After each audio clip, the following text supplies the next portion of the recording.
tongan-tonganba pungphamsingda makhal mathel kya gi thoram sandoktuna tahanjariba 90.0 MHz ta sandoksariba wahong radio tabiriba amati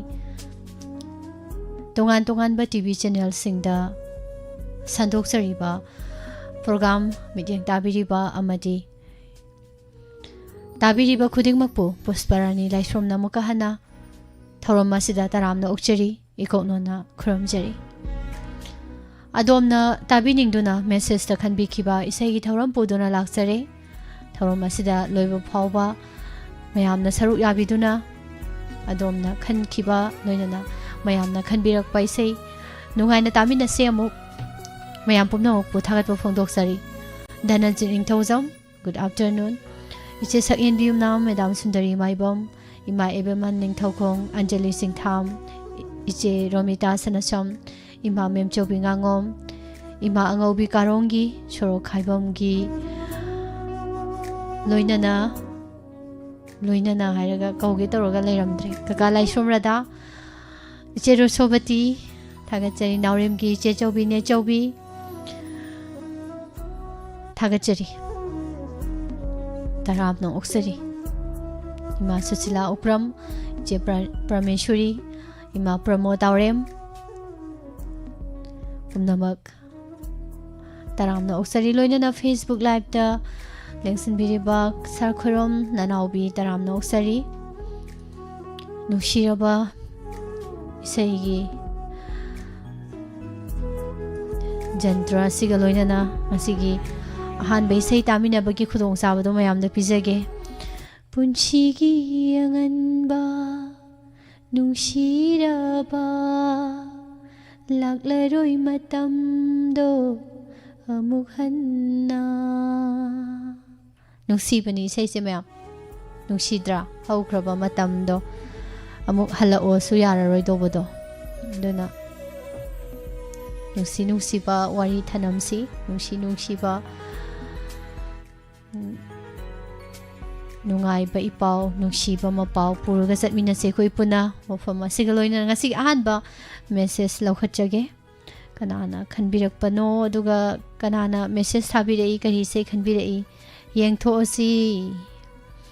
miss ai karong dagi bema kaino handakti karong je karong ata ngai le mi sei khalakpase karong dagi bema na kari seinu taningi sina isei amata tasage Pusparani gi China isei do Wahong radio tariba mayam pumnamaka tasage haibire Bema se angang oiramgini Karina take da isai sina tae hai tare ko China film gi sei taninga imni hojik bema se Thamoida kaino ma khitang tawba male Tawramdabsu yai ko isai se phajabagi oirambasu yai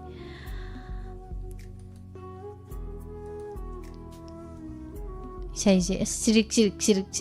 launi thamoida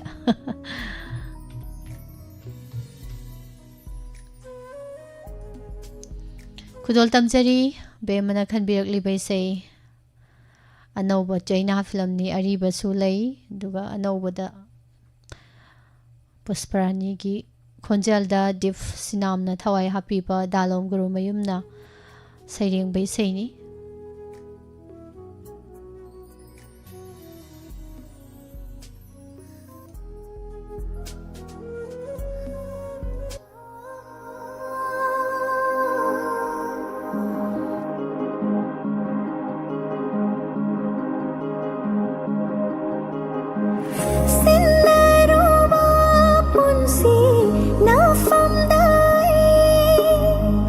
Oiram le nang di mi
Handakti karong side tegi sei khalakpada set chong khalakpa yararoi na lautho ho tare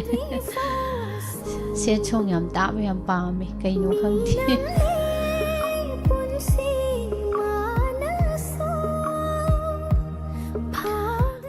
isei se goroba isei kyam leirige nangai as goroba khangdeda handak se message sarak baje pura singju mayan ta thokidana ko sei khadi lakto mandre aina sum khan bada ado handaki khangi be sei se ado lakhi daga sum thang khan bada bo ko sum number kharadi message se la roidrana yam kana sek ti taw bane bo ko do lak pra yenga sei se hoi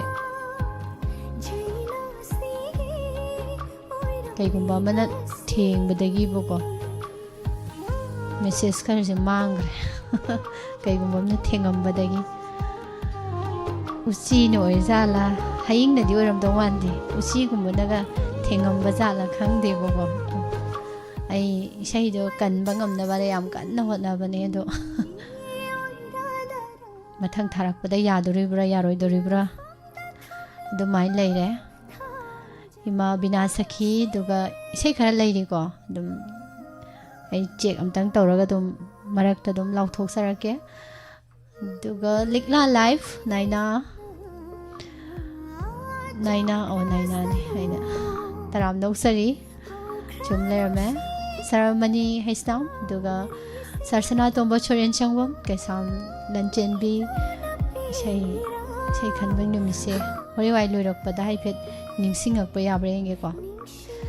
duga moisom nakanda khoisom nakanda leibi sar suran joy konsam jeromita imala tasna imana biberjeshuri nine aruni imalai som sumati taram noksari chechaning khombi chelalita engkhom ibung anjan hojai ngakpa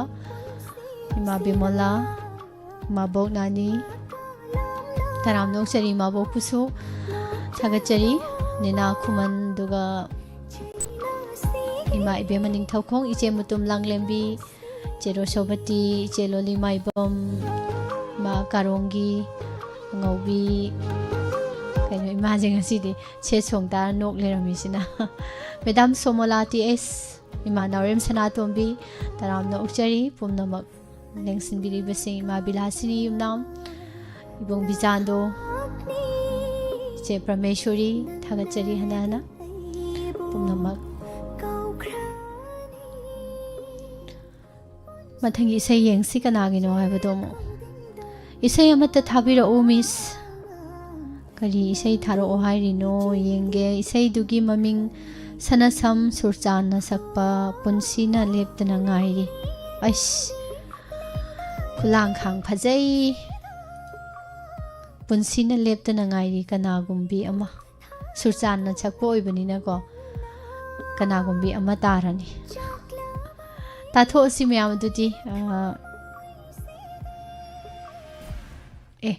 isei thaba yararo इशेई खलकपा इशेई मपू खंगद्रे oh no इशेई खलकपदा इशेई ममिंग मिंग हाप्पा काउबीगनो ना हाइजाबदो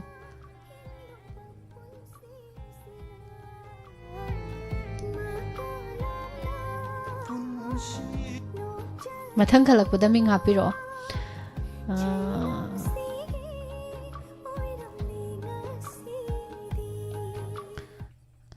मिस इसे मत ताजगे एजे न सकपा ओइररोई खंगलबा हाइना सैहौबदो ताजगे इसे छोंग मरी मरी नि लेरमिसे कारोंगदगी ममता ए सिजु कारोंगदे ओइ लेरमि तोइसे कारोंगी मथंगी से खलकता से छोंग खलकपा याररोइको वार्निंग लाउथोमने वाहोंग रेडियो मदि डायमंड टीवी बु येंगबिरि बु खुदिंगमका मिसका पुना ताजगे हाइबिरे ओइररोई खंगलबा नुंगसिबा करिगे dung nungsirino natra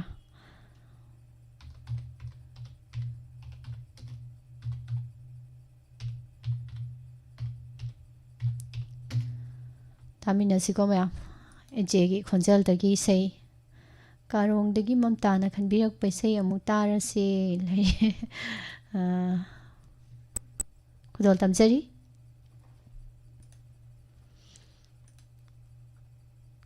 सैसलिबा एजे मैसनाम सैरेंबा यूके निंथौजम दुगा सैरांग बार के Maisnam खुदोल तमसरी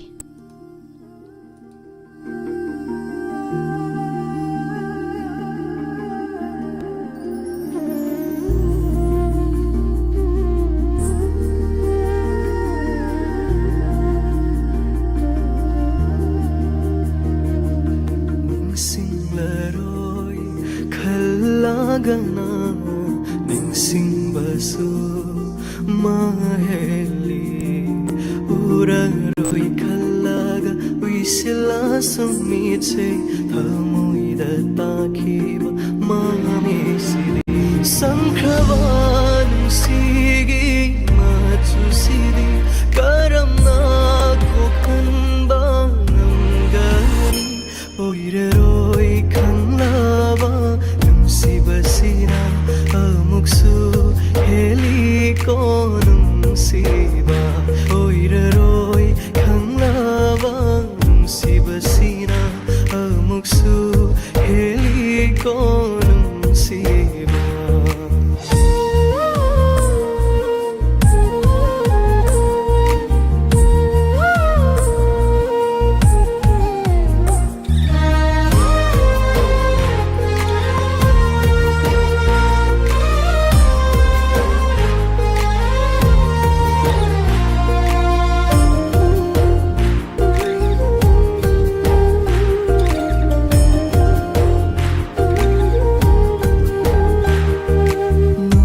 batana nangi saru oyu ko matam pumbada nangi saru ki awabdi aingonda loina oirasanu ningsingaba su namboyu ko aigi satam se amukhana sakam ningsingbana nungaiba oirage igisu oiraroi khanglaba nungsibasina amuksu heli konum siba oiraroi khanglaba nungsibasina amuksu heli konum siba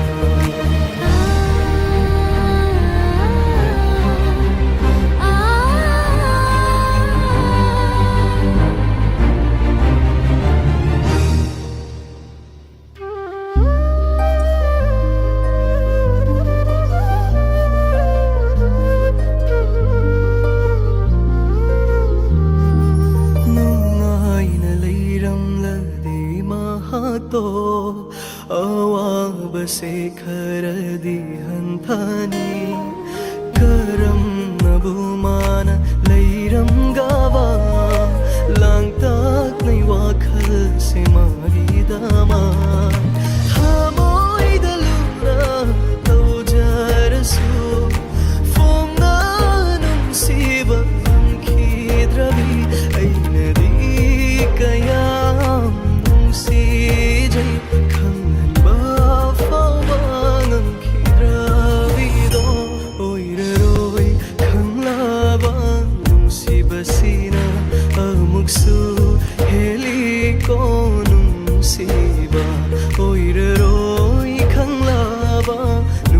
ꯅꯨꯡꯁꯤꯕꯁꯤꯅ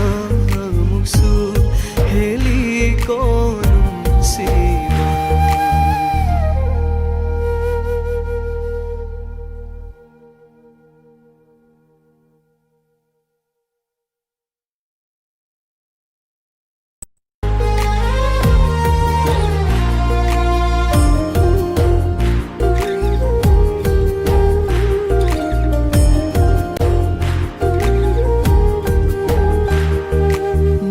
ꯅꯨꯡꯉꯥꯏꯕꯇꯅ ꯅꯪꯒꯤ ꯁꯔꯨꯛ ꯑꯣꯏꯌꯨ ꯅꯨꯡꯁꯤ ꯅꯨꯡꯁꯤꯕ ꯏꯁꯩ ꯉꯥꯛꯇ ꯃꯊꯪ ꯃꯊꯪ ꯁꯨꯝ ꯇꯥꯔꯛꯄꯁꯤ ꯉꯁꯥꯏꯋꯥꯏ ꯆꯥꯎꯔꯝꯕ ꯊꯃꯣꯏꯗꯨ ꯄꯤꯛꯁꯜꯂꯛꯄꯒꯨꯝ ꯇꯧꯏ ꯏꯁꯩꯗꯤ ꯊꯃꯣꯏꯗ ꯁꯤꯡꯖꯪꯅ ꯌꯥꯟꯁꯤꯜꯂꯦ ꯊꯕꯛ ꯇꯧꯕ ꯉꯝꯗ꯭ꯔꯦ ꯑꯣ ꯁꯤ ꯏꯁꯩꯁꯤ ꯊꯃꯣꯏꯗ ꯁꯤꯡꯖꯪꯅ ꯌꯥꯟꯁꯤꯟꯕꯒꯨꯝ ꯊꯣꯛꯂꯦ ꯍꯥꯏꯔꯤꯅꯦ ꯃꯌꯥꯝꯕꯨ ꯅꯨꯡꯉꯥꯏꯇꯕ ꯄꯥꯎꯅꯤ ꯆꯃꯦꯟꯖꯣꯏ ꯃꯍꯥꯔꯥꯖ ꯍꯥꯏ ꯇꯥꯝꯅꯤꯅꯦ ꯑꯔꯕꯤꯟ ꯅꯣꯡꯃꯥꯏꯊꯦꯝ ꯇꯔꯥꯝꯅ ꯎꯆꯔꯤ ꯊꯥꯒꯠꯆꯔꯤ ꯆꯦꯗꯨ ꯄꯥꯜꯃꯩ ꯏꯃꯥ ꯁꯤꯡꯒꯥꯝꯇꯃ ꯁꯥꯔ ꯕꯤꯖꯣꯏ ꯇꯣꯡꯕ꯭ꯔꯝ ꯏꯃꯥ ꯈꯦꯗꯥꯕꯇꯤ ꯏꯃꯥ ꯄ꯭ꯔꯦꯃꯤꯇꯥ ꯌꯨꯝꯈꯥꯏꯕꯝ ꯏꯕꯨꯡꯖꯣꯏ ꯃꯣꯏꯔꯥꯡꯊꯦꯝ ꯅꯦꯅꯦ ꯍꯦꯂꯦꯟ ꯃꯣꯏꯔꯥꯡ ꯈꯨꯅꯧ ꯏꯆꯦ ꯕꯦꯝꯆꯥ ꯏꯆꯦ ꯄ꯭ꯔꯣꯃꯤꯂꯥ ꯏꯃꯥ ꯍꯥꯎꯁ ꯋꯥꯏꯐ ꯏꯃꯥ ꯁꯨꯁꯤꯂꯥ ꯅꯦꯅꯦ ꯑꯔꯨꯅꯤ ꯀꯩꯅꯣꯅꯦ ꯙꯅꯖꯤꯠ ꯁ꯭ꯋꯥꯏꯗ ꯂꯣꯏ ꯂꯩꯔꯝꯃꯤꯁꯤꯕꯣ ꯏꯕꯨꯡ ꯑꯟꯖꯟ ꯏꯆꯦ ꯁꯟꯖꯤ ꯂꯩꯃ ꯃꯦꯗꯥꯝ ꯅꯨꯡꯁꯤꯕꯤ ꯃꯣꯏꯔꯥꯡꯊꯦꯝ ꯏꯆꯦ ꯂꯪꯂꯦꯝꯕꯤ 이제 ꯆꯅꯤꯡꯈꯣꯝꯕꯤ 이제 로미타 이봉 안전 타gatjari karino 마할세 kananom hatkre February 20 ga 4 AM da Mexico da drug karbar da khwadigi maming leiraba El Mencho Mexico gi lanmina hatkre hai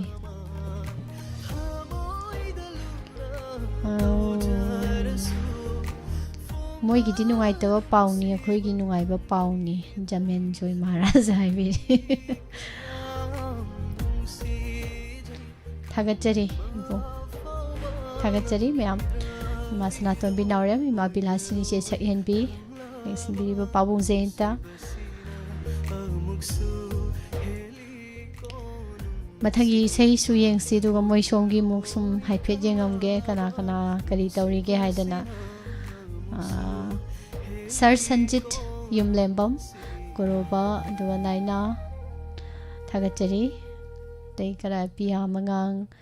अदुगा इमा बिना सखी बुंगलाई श्रम ताखिंग सर संजित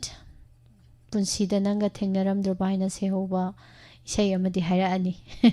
सर संजित लादे को फजबे इसाईनी थेंगबु थेंगनरमद्रदि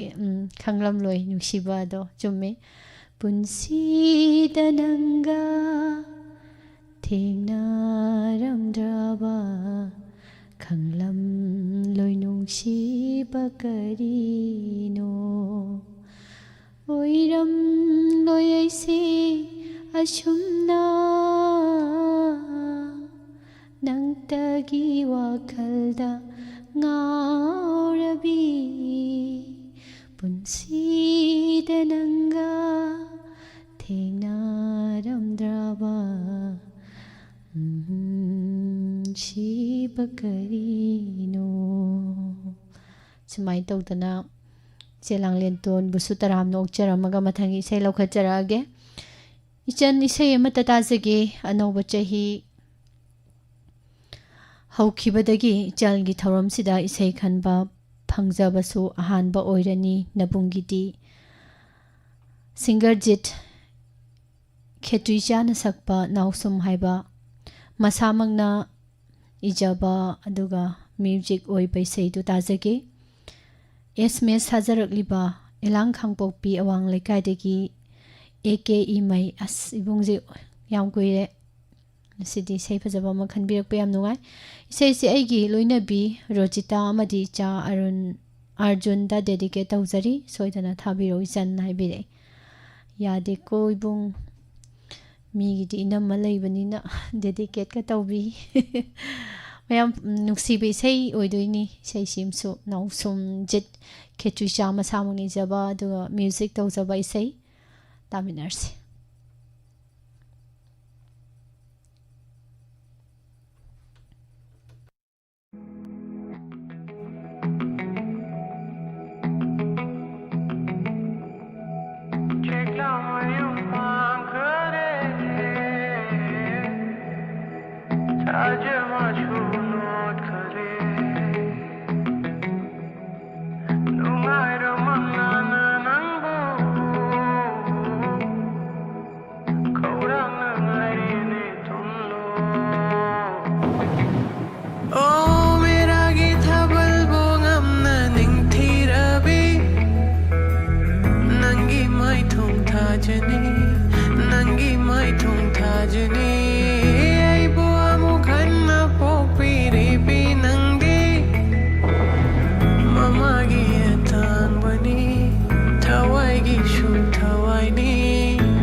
ꯌꯥꯝ ꯅꯨꯡꯁꯤꯕ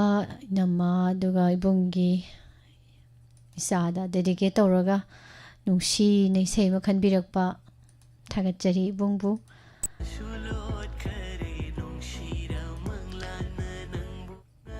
ibong sabir maibam natro urise mani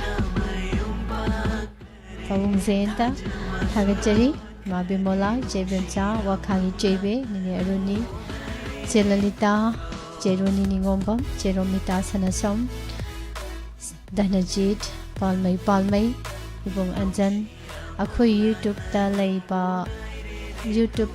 ta leiba khoi da akhoi chom da haiba oire ina bungna hek kalakpi ni jai ni Facebook ki mamang da as sidi direct hek ta haidore ni tori sidi thagachari oinam Inam isi bu ichi indu bula oram do male ming mane sagai ju mane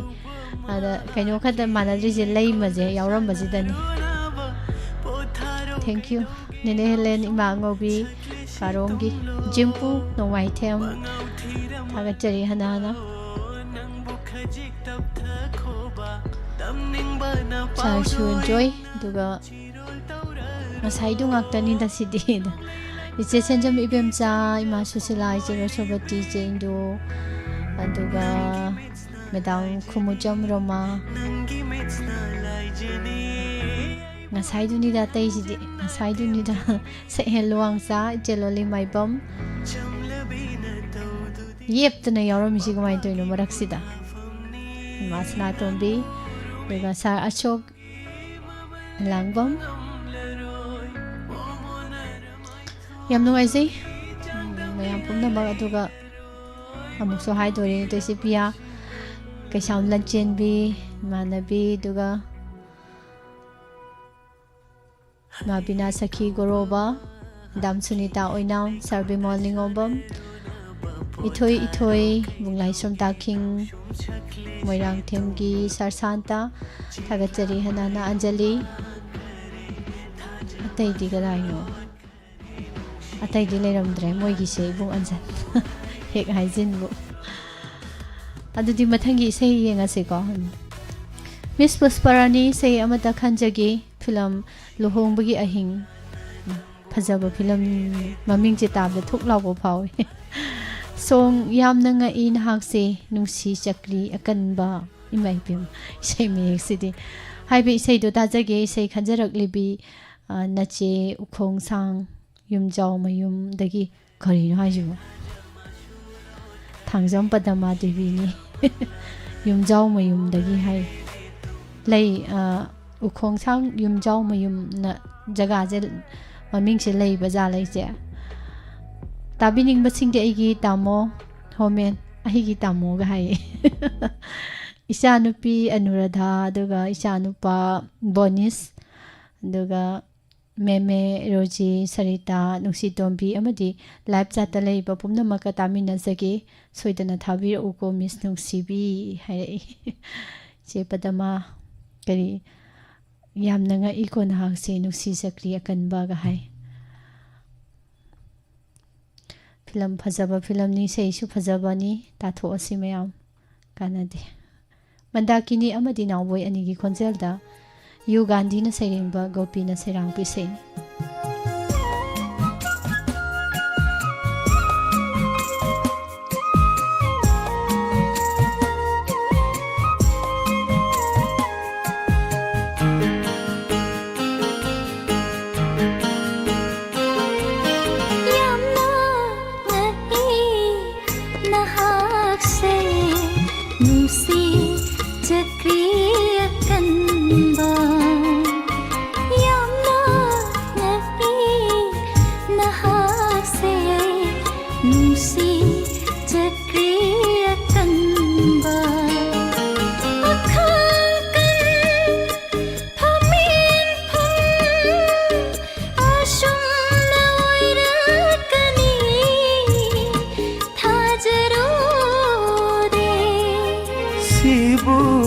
Aitagi irala laibak mana tambani saira oinammi ipa ipugi pauroni yamna nati nahak se ꯅꯨꯡꯁꯤ ꯆꯀ꯭ꯔꯤ ꯑꯀꯟꯕ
Sangsar ipaksida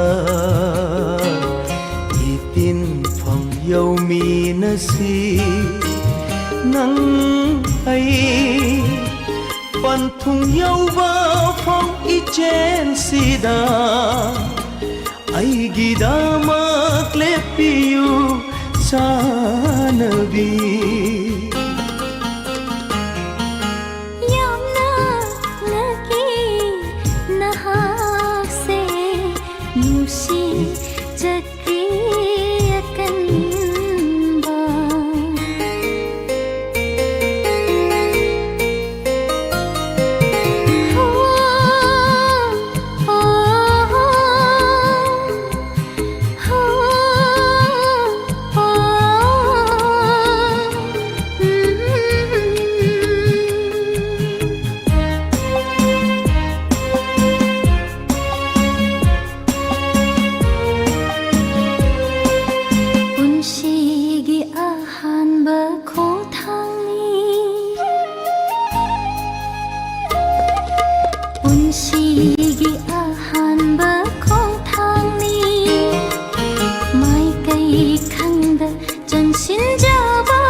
Mapok asigi aigi punsina hingli makai hadok loi pamu bina haku punsigi khongloi ni aitaki yamna ngaki nahase nusi Sibu aitagi irala laipak mana tambani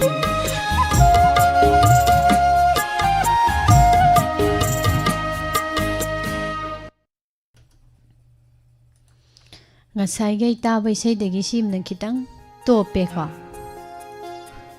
adubudi mi se padama hoigi tammoga tagadaba isai obni kha topa ani ngasaiduna singan gi tagadaba isai ni sina pulap tagadaba isai ni dunan top topa ise natra ise soro khaibamgi bemcha ima ise mani tomdi yumnam dunne Helen ngasaiduni hekta hainingba ibung Terminator 2 not is Ima Asarani Kunjalai Song ini Helen panmai Thagachari Ima Mem Chobi Karongi Ima Duga Chesaning Khombi Iche Indu Zero Sobati Duga Nitulai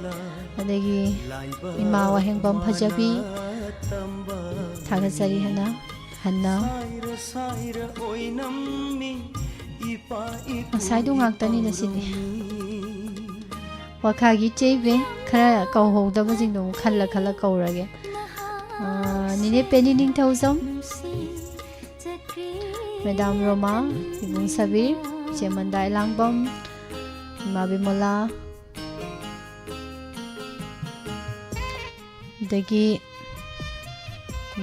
ꯑꯃꯨꯛ ꯏꯃꯥ ꯁꯅꯥꯊꯣꯏ ꯅꯥꯎꯔꯣꯏꯕꯝ ꯃꯦꯙꯥꯄꯇꯤ madam ꯏꯁꯩꯒꯤ ꯁꯨꯔ ꯌꯥꯝ ꯐꯖꯩꯅ ꯍꯥꯏꯕꯤꯔꯛꯏ ꯊꯥꯒꯠꯆꯔꯤ ꯏꯊꯣꯏ ꯏꯁꯩ ꯑꯃꯠꯇ ꯇꯥꯖꯒꯦ ꯃꯤꯁ ꯃꯤꯀꯤ T ꯐꯤꯂꯝꯒꯤ ꯎꯠꯇꯝꯅ ꯁꯛꯄ ꯃꯤꯁꯨꯝ ꯂꯩꯋꯥ ꯄꯨꯕꯤꯌꯣ ꯑꯁ ꯈꯪꯇꯥ ꯇꯥꯅꯤꯡꯉꯛꯏ ꯏꯊꯣꯏꯅ ꯈꯪꯍꯥꯏ ꯍꯥꯏꯔꯛꯄꯁꯤꯗ ꯑꯗꯨꯕꯨ ꯏꯁꯩꯁꯦ ꯍꯌꯦꯡ ꯑꯣꯏꯅ ꯈꯜꯂꯣ ꯏꯊꯣꯏ ꯍꯌꯦꯡ ꯄꯨꯡꯐꯝꯁꯤꯗ ꯑꯣꯏꯅ ꯈꯜꯂꯣ ꯍꯌꯦꯡ ꯍꯦꯛꯇ ꯈꯟꯇꯣꯛꯑꯁꯤꯁꯦ ꯀꯥꯟꯅꯗꯦ ꯉꯁꯤ ꯈꯜꯂꯔꯣꯏꯁꯤ ꯃꯤꯁꯨꯝ ꯂꯥꯏꯋꯥ ꯄꯨꯕꯤꯌꯣ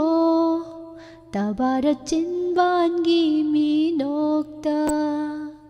ꯊꯃꯣꯏꯁꯤ ꯄꯨꯕ ꯉꯝꯗ꯭ꯔꯦ ꯆꯦꯈꯥꯏꯔꯦ ꯃꯤꯁꯨꯝ ꯂꯥꯏꯋꯥ ꯄꯨꯕꯤꯌꯣ ꯐꯖꯅ ꯑꯗꯨꯝ ꯇꯥꯕ ꯅꯨꯡꯉꯥꯏꯗꯧꯕ ꯏꯁꯩꯅꯤ ꯏꯃꯥ ꯔꯥꯙ꯭ꯌꯥ ꯄꯤꯌꯥꯔꯤ ꯇꯔꯥꯝꯅ ꯍꯧꯆꯔꯤ ꯑꯟꯖꯂꯤ ꯏꯃꯥ ꯕꯤꯅꯥ ꯁꯈꯤ ꯃꯦꯗꯥꯝ ꯁꯨꯅꯤꯇꯥ ꯃꯊꯪ ꯏꯁꯩ ꯂꯧꯈꯠꯂꯛꯑꯒꯦ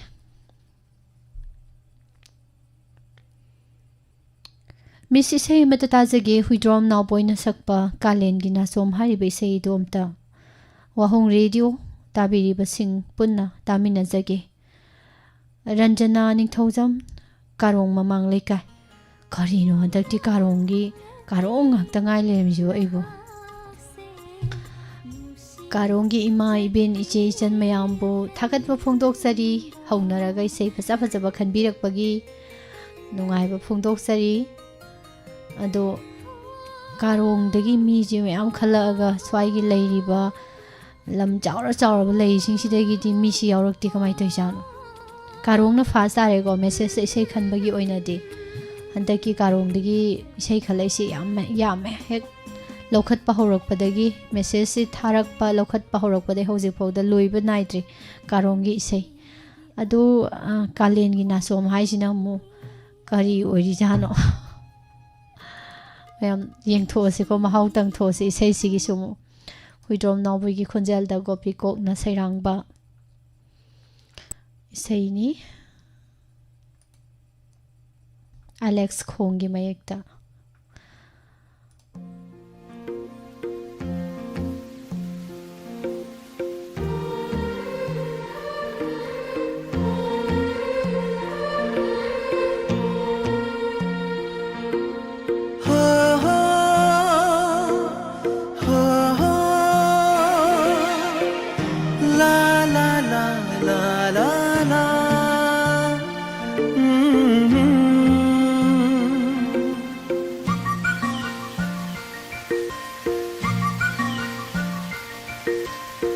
ꯀꯥꯂꯦꯟꯒꯤ ꯅꯥꯆꯣꯝ ꯂꯩꯕꯥꯛ ꯂꯩꯗꯒꯤ ꯍꯦꯟꯕꯤꯅꯤ ꯅꯪꯅ ꯑꯈꯥꯡ ꯀꯟꯕꯤ ꯀꯥꯂꯦꯟꯒꯤ ꯅꯥꯆꯣꯝ ꯂꯩꯕꯥꯛ ꯂꯩꯗꯒꯤ ꯍꯦꯟꯕꯤꯅꯤ ꯅꯪꯅ ꯑꯈꯥꯡ ꯀꯟꯕꯤ ꯁꯤꯡꯉꯦꯜ ꯊꯥꯕ ꯂꯩꯅ ꯇꯥꯡꯖꯕꯤ ꯁꯤꯡꯉꯦꯜ ꯊꯥꯕ ꯂꯩꯅ ꯇꯥꯡꯖꯕꯤ ꯅꯨꯡꯁꯤꯒꯤ ꯂꯩꯅꯝꯅꯤ ꯅꯪꯗꯤ ꯅꯨꯡꯁꯤꯒꯤ ꯂꯩꯅꯝꯅꯤ ꯅꯪꯗꯤ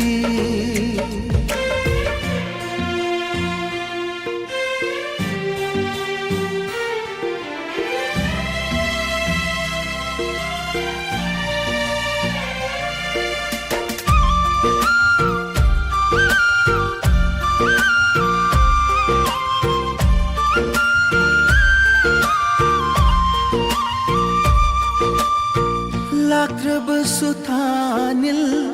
ꯑꯩꯒꯤ ꯄꯨꯟꯁꯤꯗ ꯑꯣꯏꯕꯤꯌꯨꯀꯣ ꯅꯪꯅ ꯊꯋꯥꯂꯤꯁꯤꯡ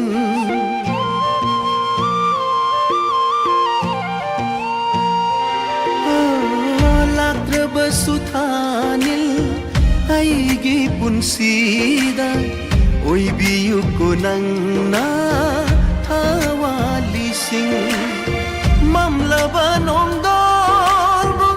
ꯇꯒꯨꯞ ꯇꯔꯦꯡꯕ ꯆꯩꯁꯨꯒꯨꯝ ꯑꯣꯏꯕ ꯃꯤꯇꯥꯡꯕ ꯀꯅꯥꯒꯤ ꯈꯣꯡꯂꯣꯏꯅꯤ ꯃꯥꯒꯤꯗꯤ ꯇꯥꯏꯕꯪꯒꯤ ꯃꯍꯨꯠꯇ ꯈꯣꯡꯂꯣꯏꯅꯤ ꯃꯥꯒꯤꯗꯤ ꯇꯥꯏꯕꯪꯒꯤ ꯃꯍꯨꯠꯇ ꯀꯥꯂꯦꯟꯒꯤ ꯅꯥꯆꯣꯝ ꯂꯩꯕꯥꯛ ꯂꯩꯗꯒꯤ ꯍꯦꯟꯕꯤꯅꯤ ꯅꯪꯅ ꯑꯈꯥꯡ ꯀꯟꯕꯤ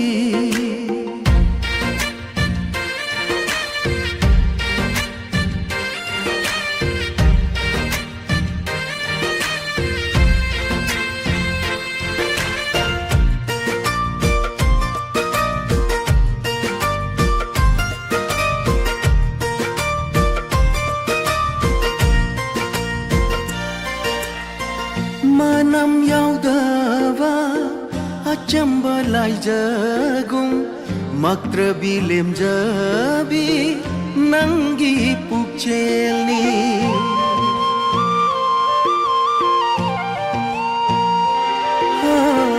manam yaudava achamba laijagum maktrabi lemjabi nangi pukchelni mahaugi haurafam taibangi thumdagi suheli nangi nagunna mahau sai fajabina nangonda tangjabini mahau sai fajabina nangonda tangjabini kalengi nacho ꯂꯩꯕꯥꯛ ꯂꯩꯗꯒꯤ ꯍꯦꯟꯕꯤꯅꯤ ꯅꯪꯅ ꯑꯈꯥꯡ ꯀꯟꯕꯤ ꯍꯦꯟꯕꯤꯅꯤ ꯅꯪꯅ ꯑꯈꯥꯡ ꯀꯟꯕꯤ ꯍꯦꯟꯕꯤꯅꯤ ꯅꯪꯅ ꯑꯈꯥꯡ ꯀꯟꯕꯤ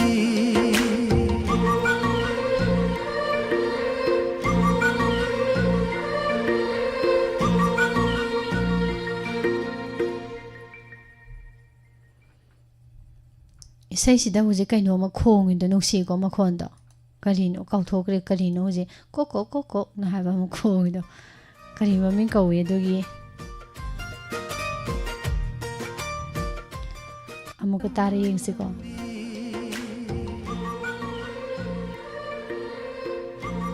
ꯐꯖꯩ ꯁꯤ ꯃꯈꯣꯟꯁꯦ ꯑꯗꯨꯝ ꯌꯥꯕꯅꯤ ꯑꯌꯥ ꯑꯌꯥꯕ ꯑꯗꯨꯝ ꯇꯧꯒꯗꯕꯅꯤ ꯀꯩꯁꯨ ꯀꯥꯏꯗꯦꯗꯅꯤꯀꯣ ꯑꯗꯨꯒ ꯀꯔꯤꯅꯣ ꯀꯥꯔꯣꯡꯒꯤꯁꯦ ꯑꯩ ꯆꯤꯡꯅꯕ ꯑꯃ ꯂꯩꯔꯦ ꯏꯃꯥ ꯑꯉꯧꯕꯤꯅ ꯄꯥꯕ꯭ꯂꯤꯛꯁꯤꯇꯤꯒ ꯆꯠꯂꯖꯥꯠꯂꯣ ꯋꯥꯍꯧ ꯔꯦꯗꯤꯑꯣꯗ ꯍꯌꯦꯡꯗꯤ ꯄꯨꯡ ꯑꯁꯨꯛꯇ ꯏꯁꯩ ꯈꯜꯂꯨ ꯀꯥꯏꯅ ꯄꯥꯕ꯭ꯂꯤꯛꯁꯤꯇꯤꯒ ꯆꯠꯄ ꯖꯥꯠꯂꯥ ꯈꯪꯗꯦ ꯍꯟꯗꯛꯇꯤ ꯃꯑꯣꯡ ꯑꯃꯅꯤ ꯏꯟꯗꯨ ꯊꯥꯡꯖꯝ ꯃꯤꯁ ꯌꯥꯝ ꯅꯨꯡꯁꯤꯌꯦ ꯅꯨꯡꯁꯤ ꯍꯥꯏꯔꯛꯄꯗꯤ ꯀꯩꯁꯨ ꯀꯥꯏꯗꯦꯀꯣ ꯅꯨꯡꯁꯤ ꯍꯥꯏꯕꯗꯤ ꯑꯩ ꯑꯗꯨꯝ ꯏꯁꯥꯅ ꯑꯗꯨꯝ ꯌꯥꯏ ꯋꯥꯔꯧꯕ ꯁꯥꯎꯖꯕ ꯀꯔꯤꯝ ꯂꯩꯖꯔꯣꯏ ꯅꯨꯡꯁꯤ ꯍꯥꯏꯔꯛꯄꯁꯦ ꯊꯦꯡꯛ ꯌꯨ ꯆꯤꯡꯅꯗꯕ ꯉꯝꯗꯦ ꯑꯩꯗꯤ ꯌꯨꯝꯊꯣꯡ ꯈꯨꯗꯤꯡꯒꯤꯒ ꯆꯠꯇꯅ ꯍꯥꯏ ꯂꯩꯔꯝꯗꯅꯕꯀꯣ ꯏꯁꯩ ꯈꯟꯒꯗꯕꯅꯤ ꯏꯁꯩ ꯈꯜꯂꯛꯇꯕ ꯌꯥꯔꯣꯏ ꯒꯥꯅꯀꯣ ꯏꯃꯥ ꯕꯤꯃꯣꯂꯥ ꯊꯥꯒꯠꯆꯔꯤ ꯆꯦ ꯕꯦꯝꯆꯥ ꯏꯆꯦ ꯆꯅꯤꯈꯣꯝꯕꯤ ꯋꯥꯈꯥꯒꯤ ꯆꯦꯕꯦ ꯇꯤꯡꯀꯣꯡ ꯀꯥꯡꯒꯣꯡꯅꯤ ꯍꯥꯏꯔꯤ ꯍꯧꯖꯤꯛꯀꯤ ꯃꯈꯣꯟꯗ ꯇꯤꯡꯀꯣꯡ ꯀꯥꯡꯒꯣꯡꯅꯤ ꯍꯥꯏꯔꯤ ꯏꯗꯣꯝꯆꯥ ꯔꯦꯅꯨ ꯊꯥꯒꯠꯆꯔꯤ ꯈꯥꯏꯗꯦꯝ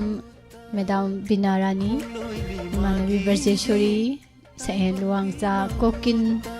ꯍꯥꯏꯗꯣꯏꯅꯤ ꯃꯤꯁ ꯀꯣꯀꯤꯟꯁꯦ ꯀꯣꯡꯀꯥꯡ ꯈꯣꯡꯕ꯭ꯔꯥ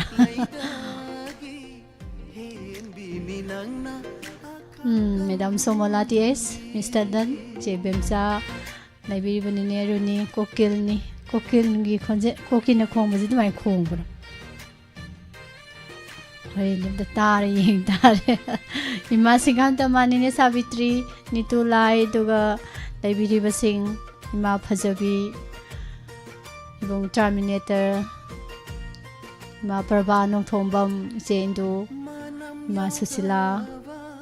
Palmai yam nuaijare mayam pumnamak adum isei ta kising hak matam ngai hak laidi duga moi somda thoi adu ima bina sakhi kaka Samarendra Sarobin Sarbimol je Junita kon sam udabu kuire aidi kuibu kuiradi kuire tumhara kadoini Rosni su yosilakre Sar Santa good afternoon pharmacy mamangda lep lure kai ai pharmacy mamangda lep lure ma'am handak Diamond Radio nate ko Sar Santa WAHONG Radio ni ko khan bata habra hayeng khalo hayeng khalas isei hayeng khalasi ma'am nungai bam dang phongthok se hayeng isei khanabagi dawai mathangi isei yengzage kharonggi oirom du jala sisu mari ga leirammi mi hainara ekto pulak ka phamma khala ijala khangde tawse Miss Nungsibi isei mata tajage umoni na sakpa ahing tanglo se thengjil lakle from Yaripok Margia sinaba isei se phajaba hekta khanjalakpa kaigino khangde ahing tanglo thengjil lakle haibai isei se am nungsiba isei ni ko mayam yam phajaba isei ni umoni na sakpa khongchat film gi isei oidoi ko isei se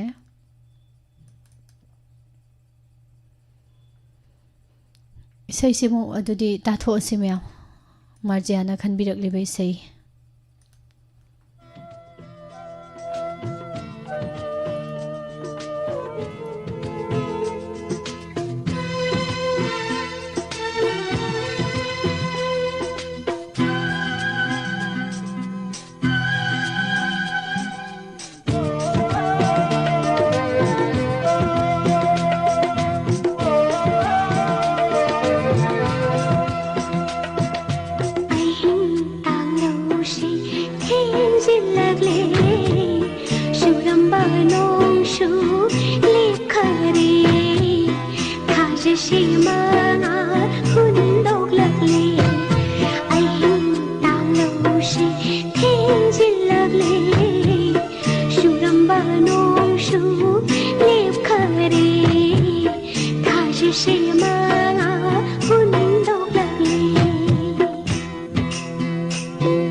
ngawrabi aibu amuk maishana ngawrabi aibu amuk thaja nangna themjinbi ho wahanbiranu nungsiba mabu wahanbiranu nungsiba mabu khaina maisha langnaba mabu ahing tanglushi thengjilagle shuramba nongshu lepkhare thajse manga hundoklagle ahing tanglushi thengjilagle shuramba nongshu lepkhare thajse manga hundoklagle thajse manga hundoklagle wow wow isꯩꯁꯦ ꯍꯣꯔꯦꯟ ꯑꯃꯨꯛꯀ ꯍꯟꯖꯤꯜꯂ ꯇꯥꯒꯦ ꯑꯩꯗꯤ ꯈꯪꯗꯦ ꯁꯤ ꯏꯁꯩꯁꯤꯅ ꯀꯔꯤꯅꯣ ꯈꯪꯗꯦ ꯌꯥꯝ ꯐꯖꯩ ꯍꯧꯖꯤꯛꯁꯦ ꯅꯨꯃꯤꯗꯥꯡꯒ ꯑꯣꯏꯔꯝꯃꯕ ꯄꯨꯔꯅꯤꯃꯥ ꯌꯧꯔꯛꯑꯝꯗꯥꯏ ꯃꯇꯥꯡꯗꯨꯒ ꯑꯣꯏꯔꯝꯃꯕ ꯑꯩꯗꯤ ꯊꯥꯕꯜ ꯌꯦꯡꯅꯤ ꯍꯥꯏꯁꯤꯅꯤ ꯏꯁꯩꯁꯤ ꯐꯖꯩ ꯈꯣꯡꯆꯠ ꯐꯤꯂꯝꯒꯤ ꯇꯥ ꯇꯣꯝꯕ ꯏꯆꯦ ꯇꯝꯐꯥꯗꯣ ꯅꯤꯡꯁꯤꯡꯉꯛꯑꯦ ꯑꯁ ꯈꯪꯗꯦꯗ ꯄꯨꯛꯅꯤꯡ ꯑꯁꯦ ꯅꯨꯡꯁꯤꯔꯛꯄꯒꯨꯝ ꯇꯧꯋꯤ ꯐꯤꯂꯝꯗꯣ ꯅꯤꯡꯁꯤꯡꯉꯨꯕꯗ ꯑꯩꯗꯤ ꯍꯣꯔꯦꯟ ꯑꯃꯨꯛꯀ ꯇꯥꯅꯤ ꯍꯥꯏꯁꯤꯅꯤ ꯏꯃꯥ ꯕꯤꯅꯣ ꯀꯣꯟꯖꯦꯡꯕꯝ ꯇꯤꯡꯀꯣꯡ ꯀꯥꯡꯀꯣꯡ ꯃꯈꯣꯟꯅꯤ ꯍꯥꯏꯁꯦ ꯀꯣꯀꯤꯟꯒꯤ ꯃꯈꯣꯟꯅꯤ ꯍꯣ ꯅꯪꯕꯨ ꯑꯉꯥꯡꯕ ꯀꯨꯔꯥꯎ ꯃꯄꯥꯜꯗ ꯈꯣꯏꯅꯤꯡꯅ ꯇꯣꯡꯕ ꯎꯔꯛꯇꯔꯥ ꯇꯣꯡꯕꯨ ꯇꯣꯡꯉꯗꯤ ꯀꯣꯀꯤꯟꯗꯤ ꯈꯣꯡꯕꯅꯦꯕ ꯑꯗꯣ ꯀꯣꯀꯤꯟ ꯃꯈꯣꯟꯅꯤ ꯍꯥꯏꯔꯛꯄꯗꯣ ꯑꯩꯗꯤ ꯈꯪꯇꯥ ꯇꯥꯅꯤꯡꯉꯛꯄꯁꯦ ꯏꯆꯦ ꯁꯥꯟꯇꯤ ꯂꯥꯏꯁ꯭ꯔꯣꯝ ꯏꯆꯦ ꯑꯗꯨꯒ ꯃꯦꯗꯥꯝ ꯁꯨꯟꯗꯔꯤ ꯃꯥꯏꯕꯝ ꯈꯨꯕꯥꯛꯁꯤ ꯄꯗ꯭ꯔꯥꯛ ꯄꯗ꯭ꯔꯥꯛꯅ ꯈꯨꯗꯅ ꯂꯩꯔꯝꯃꯤ ꯌꯥꯝ ꯅꯨꯡꯉꯥꯏ ꯃꯌꯥꯝ ꯄꯨꯝꯅꯃꯛ ꯊꯥꯒꯠꯄ ꯐꯣꯡꯗꯣꯛꯆꯔꯤ ꯑꯇꯩꯗꯤ ꯉꯁꯥꯏꯗꯣ ꯉꯥꯛꯇꯅꯤꯗ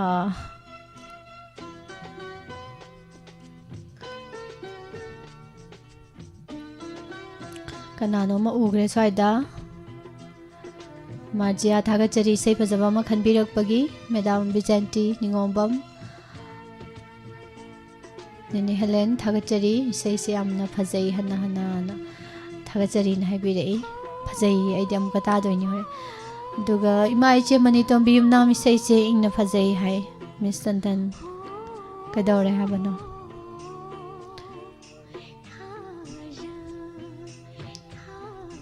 이마 사라니 다가짜리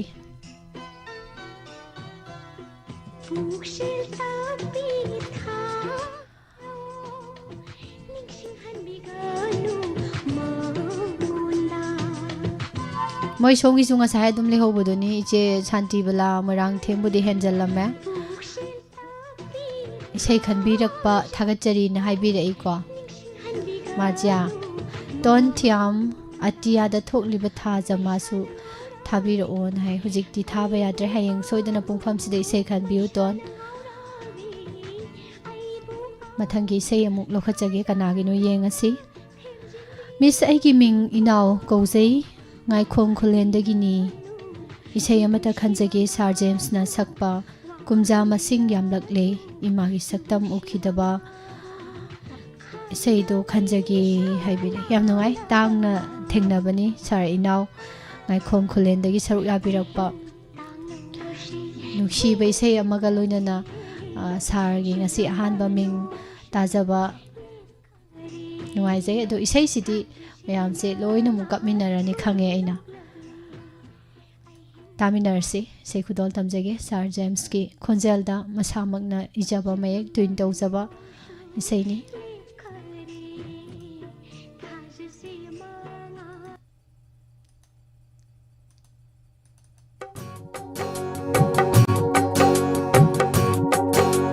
ꯀꯨꯝꯖꯥ ꯃꯁꯤꯡ ꯌꯥꯝꯂꯛꯂꯦ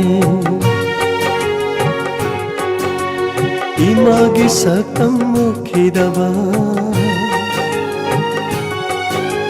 kumja masingyam lakle imagi saktam mukhidaba halakla roida to ima handak mapo kasigidi kumgi kumhailakpada imabu hekaning singlaki kumgi kumhailakpada imabu hekaning singlaki miya maraksida yauri boy khalaki uba phanglaro manglanda natana uba phanglaro manglanda natana manglanda natana kumja masingyam lakle imagi saktam mukhidaba kumgi kumhailakpada imabu hekaning singlaki miya maraksida yauri boy khalagi miya maraksida yauri boy khalagi uba phanglaro manglanda natana manglanda natana manglanda natana manglanda natana oh ima ima ima aidi nungshirabi aigi nungshirabi palem ima nungshibi palem ima nungshibi palem ima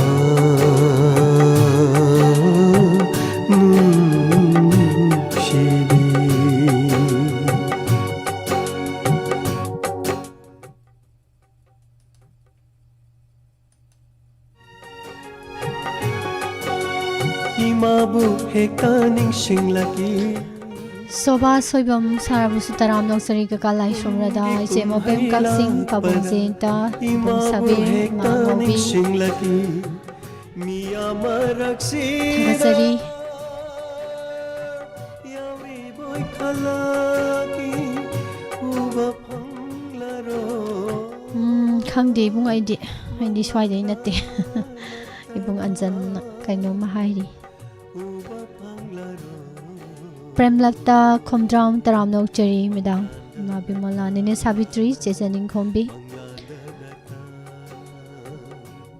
phajare comment jidi danajit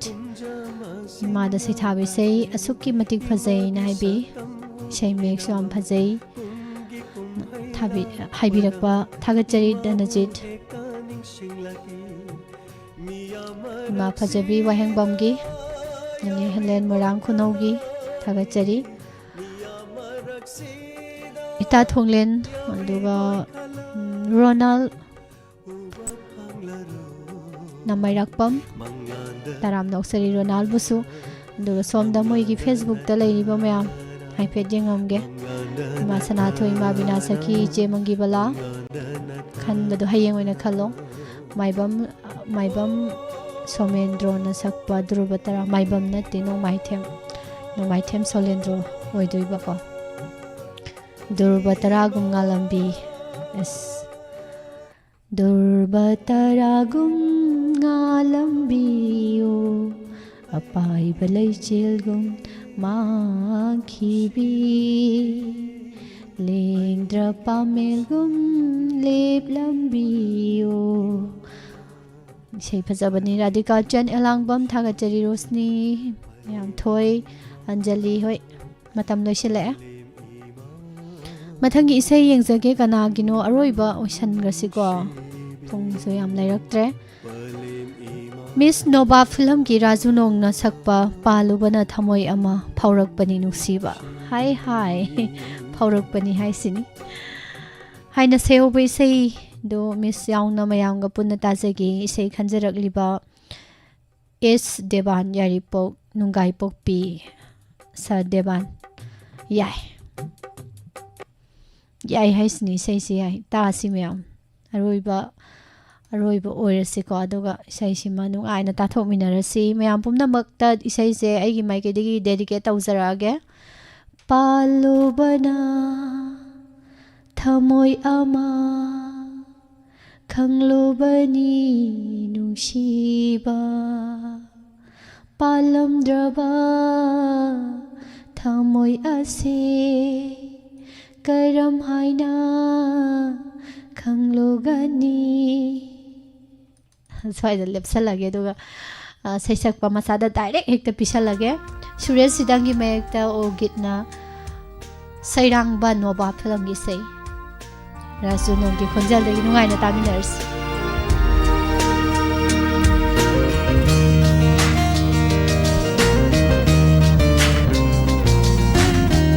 ꯄꯥꯜꯂꯨꯕꯅ ꯊꯃꯣꯏ ꯑꯃ ꯈꯪꯂꯨꯕꯅꯤ ꯅꯨꯡꯁꯤꯕ ꯄꯥꯜꯂꯝꯗ꯭ꯔꯕ ꯊꯃꯣꯏ ꯑꯁꯦ ꯀꯔꯝ ꯍꯥꯏꯅ ꯅꯨꯡꯁꯤꯔꯨꯅꯤ ꯊꯦꯝꯂꯒꯦ ꯊꯃꯣꯏꯁꯦ ꯀꯥꯎꯔꯒꯦ ꯂꯣꯏꯅꯃꯛ ꯆꯠꯂꯔꯣꯏ ꯍꯟꯅ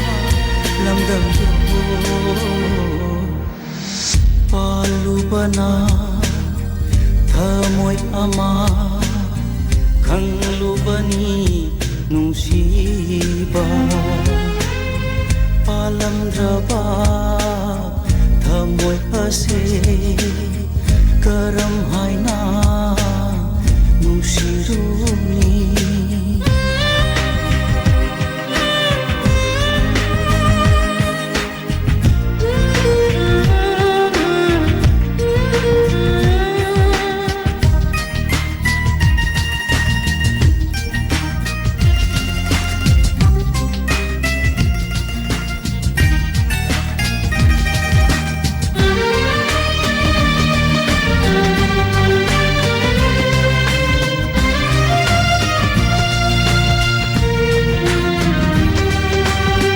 ꯍꯥꯏꯈꯤꯗꯦ ꯑꯩꯗꯤ ꯅꯪꯕꯨ ꯅꯨꯡꯁꯤ ꯊꯃꯣꯏ ꯃꯥꯅ ꯍꯥꯏꯕꯅꯤ ꯏꯈꯤꯗꯦ ꯑꯩꯗꯤ ꯅꯪꯕꯨ ꯅꯨꯡꯁꯤ ꯊꯃꯣꯏ ꯃꯥꯅ 이번이 이점점나 아이디 다무시 palubatani palubana thamoy ama kanglubani nungsiba palamdraba thamoy ase karamhaina nungsiruni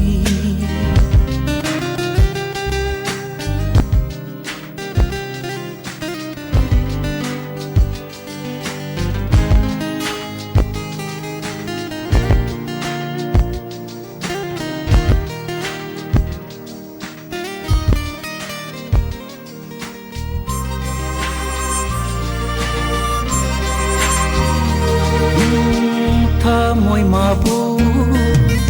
himjin ba ho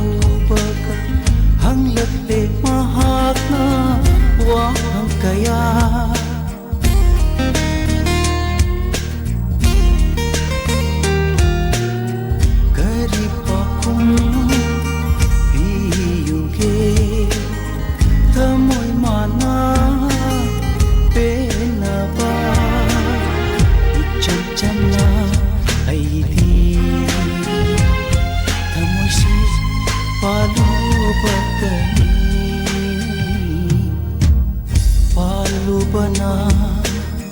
ꯊꯃꯣꯏ ꯑꯃ ꯈꯪꯂꯨꯕꯅꯤ ꯅꯨꯡꯁꯤꯕ ꯄꯥꯜꯂꯝꯗ꯭ꯔꯕ ꯊꯃꯣꯏ ꯑꯁꯤ ꯀꯔꯝ ꯍꯥꯏꯅ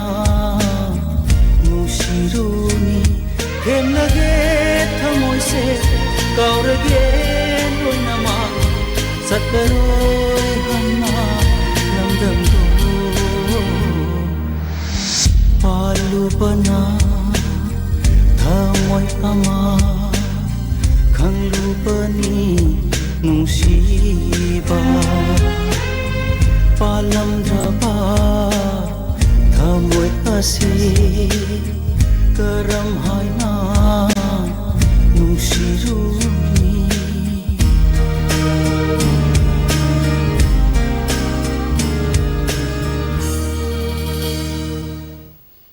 ꯂꯣꯏꯁꯤꯜꯂꯛꯄ ꯍꯥꯏꯗꯣ ꯑꯣꯏꯔꯝꯅꯤꯅ ꯍꯧꯖꯤꯛꯀꯤ ꯇꯥꯈꯤꯕ ꯏꯁꯩꯁꯤꯒꯤ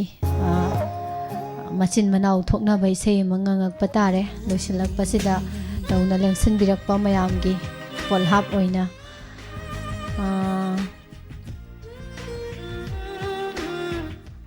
ꯃꯌꯥꯝ ꯄꯨꯝꯅꯃꯛ ꯏꯁꯩ ꯐꯖꯕ ꯈꯟꯕꯤꯔꯛꯄꯒꯤ ꯏꯁꯩ ꯈꯟꯕꯤꯔꯛꯂꯤꯕ ꯈꯨꯗꯤꯡꯃꯛꯄꯨ ꯊꯥꯒꯠꯄ ꯐꯣꯡꯗꯣꯛꯆꯔꯤ ꯑꯗꯨꯒ ꯏꯁꯩ ꯐꯖꯕꯁꯤꯕꯨ ꯇꯥꯕꯤꯔꯤꯕ ꯃꯌꯥꯝꯕꯨꯁꯨ ꯊꯥꯒꯠꯄ ꯐꯣꯡꯗꯣꯛꯆꯔꯤ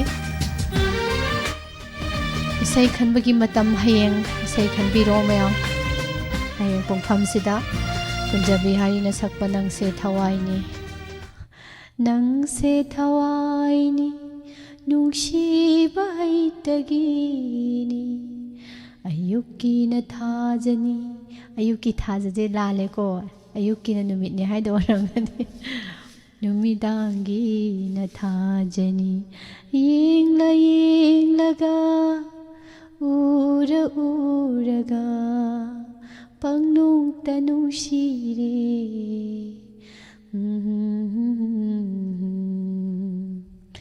ꯅꯪꯁꯦ ꯊꯋꯥꯏꯅꯤ ꯅꯨꯡꯁꯤꯕ ꯍꯩꯇꯒꯤꯅꯤ ꯁ꯭ꯋꯥꯏꯗ ꯂꯣꯏꯁꯤꯜꯂꯁꯤ ꯊꯣꯏ ꯃꯇꯦꯛꯁꯤꯃ ꯅꯪꯁꯦ ꯊꯋꯥꯏꯅꯤ ꯅꯨꯡꯁꯤꯕ ꯍꯩꯇꯒꯤꯅꯤꯁꯤ ꯃꯄꯨꯝ ꯁꯛꯄ ꯌꯥꯗꯦ ꯑꯩ ꯑꯦꯂꯔꯖꯤ ꯇꯧꯋꯤ ꯑꯗꯣ ꯑꯇꯣꯞꯄ ꯉꯁꯥꯏꯒꯤ ꯍꯧꯖꯤꯛꯀꯤ ꯄꯥꯜꯂꯨꯕꯅ ꯊꯃꯣꯏ ꯑꯃ ꯁꯤꯒꯤ ꯃꯆꯤꯟ ꯃꯅꯥꯎ ꯊꯣꯛꯅꯕ ꯏꯁꯩ ꯑꯃꯁꯨ ꯉꯪꯖꯔꯛꯀꯦ ꯂꯣꯏꯁꯤꯜꯂꯛꯄꯁꯤꯗ ꯃꯌꯥꯝꯕꯨ ꯍꯟꯅ ꯍꯟꯅ ꯊꯥꯒꯠꯄ ꯐꯣꯡꯗꯣꯛꯆꯔꯤ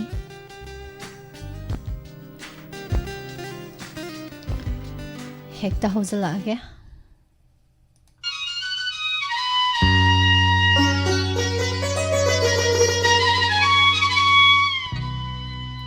ꯏꯁꯩꯁꯤ ꯇꯥꯕꯗ ꯙꯛ ꯂꯥꯎꯅ ꯄꯥꯟꯕ ꯃꯌꯥꯝꯗꯨꯗ ꯗꯦꯗꯤꯀꯦꯠ ꯇꯧꯖꯒꯦ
hangdaba yadeko sumaina hangjangadam thok thok lam Thagasari mayam ngasigi loisinjare message ta khanbirakpa isegi thauram hayeng mayam isei khanba kaubiranu pung tarani thoi tarakpa matam isei khanbiraga thauram sida saruk yaminasi mayam isei khanbirakkiba sing aduga koigi number khara reject satkiba khara yaureba ko ado mayamna message thabada chatraga de atopa number dagi message try tobiro kaiguma chatli chatte si khangam kanda mo mobile da check tawjage haba pham se thamjari mayam lusilasi makha tarakpa thorom amok puna taminarse tongan ba platform da wahong radio be thorom tabiriba saruk yabiriba khudingmak thagachari thorom lusinjabagi ayaba lawjabaga loinana Pusparani laisrom na mayang bo mukahana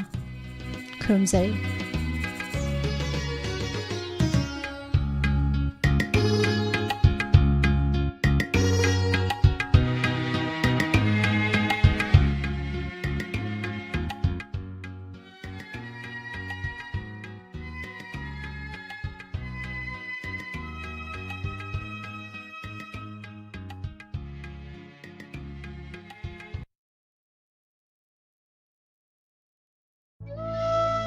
Sale oina lupa lising kontra amadi bank passbook ka loinana bag ama tahori February ge tang kun go humdoi English singani kun ga taru nungthel ge pung ahung ga makhai tarakpa matamda Thobal thongkhong dagina Thobal nogang khong phawbagi manungda bag macha amagi manungda ahong sambam tombi gi mingda leiba bank ki paisa singtokna na ba purakpa lupa lising kontra amadi bank ki passbook amaga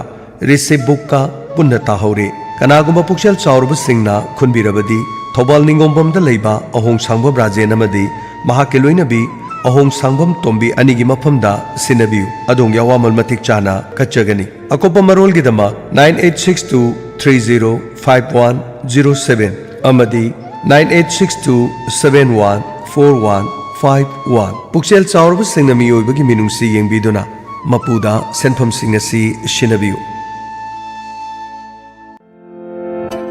Nungairaba pausel Ningthem I care gi oina yauksangi achoba offer ama pizari madudi mid test tawba matamda paisa logzaroi frame amadi lens ta sumnatagi lupa lising amada pithok chagani lengsin biro Ningthem I care Saisakni baby chanchal gi thongal makta da leijare yauksangi pizari ba offer sigi dama ngasi mak lakpiu tanabiu unabiu Ningthem I care Kurumjari Pasagi Maikadigi, market of Fangliba, Tongan brand gi, ready to serve food beverage, Amadi, drinksing, Hybidi, ORSL, ORSL plus, ORSL dehydrate, ZC, ORS feed, Nitrio,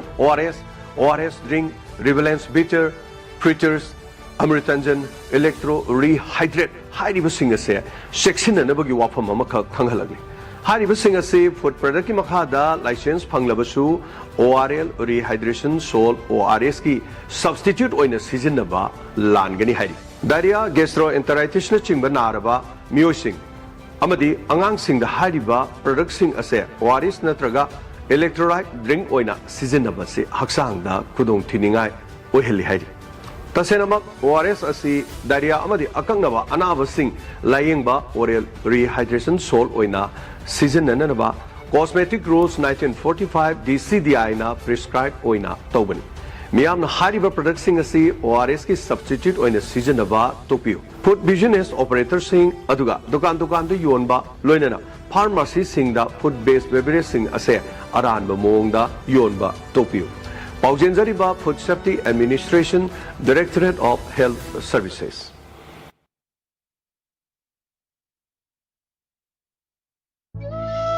Ektiba ama mangkhri haukiba February gi tang 13 English singani kunga taruk ningthokaba numit asida yum sangaba mafamdagi ektiba ama mangkhri mafamna hairok ngarau thel mahadeva manak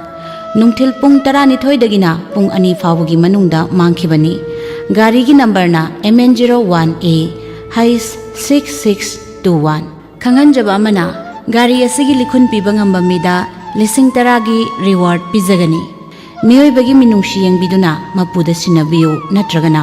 Diamond TV Wahong Radio da pau pibiyo awamal matik chana kachagani Nolukchari B honor Elangbam Rita Chanu Wangjing Wangkai contact number pijari 7005 268733 amutang hanna 7005 268733 Lengsin Biro BZ Dental and Aesthetic